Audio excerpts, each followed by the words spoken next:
Emotional होके लिखते हैं और वो उसको पसंद नहीं आती चीज़ें, तो आप टूट जाते हैं। तो मैं यही कहूँगा कि लिखते वक्त इमोशन रखिए, लेकिन प्रेजेंटेशन के वक्त, नरेशन के वक्त इमोशन भूल जाइए, नहीं तो आप रोते रहेंगे ज़िंदगी भर और आप कभी सिनेमा नहीं लिख पाएंगे। कि अगर आपको घुटने में चोट लगी है तो आप दवाई घुटने से नहीं खाते, आपको मुंह से ही खाना पड़ता है। तो कोई कहता है कि यार कुछ सीन ना, ये सब सीन देख ले, बाकी सब फिल्म ठीक है मेरी, वो गलत है, क्योंकि वो सीन सुधारने के चक्कर में सब बिगड़ जाता है। You have to redo the things from the top, from the first page. तो पूरा ढांचा, मैं ये नहीं कहता कि आप ताजमहल पे फिल्म बना रहे हो तो मैं कुतुब मीनार कर देता हूँ उसको, ऐसा नहीं है। बट सब कुछ बदलता है, मतलब रहेगी वही चीज़ें, बट एक उसका सुर बदल जाता है।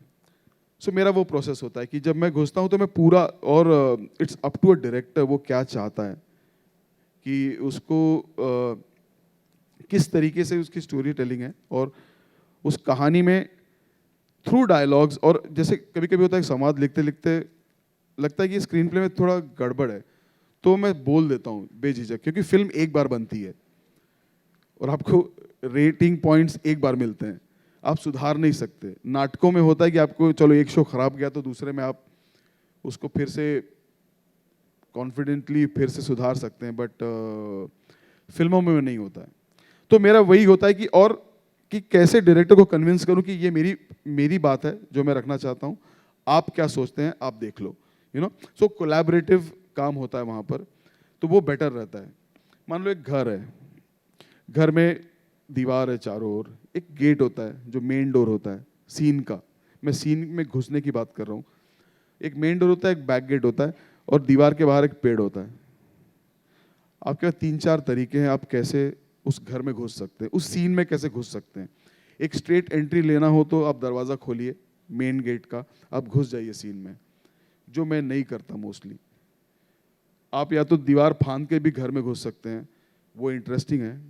आप दीवार तोड़ के घुस सकते हैं, वो भी इंटरेस्टिंग है। आप बैक डोर से एंट्री ले सकते हैं, वो भी इंटरेस्टिंग है। आप पेड़ पे चढ़ के, डाली जो फैली हुई है उस मकान में, अंदर कूद के भी एंट्री ले सकते हैं। So how to enter that scene is very important for me. और राइटिंग का प्रोसेस में वो टेबल कुर्सी पे बैठ के लिखना जो होता है ना, कि या पलंग पे उल्टा लेट के पैर हिलाते हुए लिख रहे, वैसा नहीं होता है। मैं अभी भी लिख रहा हूँ वो चल रहा है दिमाग में। एक हुक होता है एक सीन में जो आपको पकड़ना पड़ता है कि हाँ ये सीड मिला है मुझे। सो वो रात को 2 बजे भी मिल सकता है, मैं ट्रेन में लिख सकता हूँ, मैं बस में लिख सकता हूँ, ऑटो में लिख सकता हूँ, गाड़ी में लिख सकता हूँ। मैं अभी बाहर निकलूंगा तो एक थॉट आएगा तो मैं लिख सकता हूँ। तो वो सीड जो होता है वो आपके मेमोरी में डाल दो। बाद में क्लरिकल जॉब है, पेपर पे उतारने की बात होती है कि ये सीन को मैं ऐसे लिख दूंगा, तो वो हुक ढूंढना बहुत ज़रूरी होता है।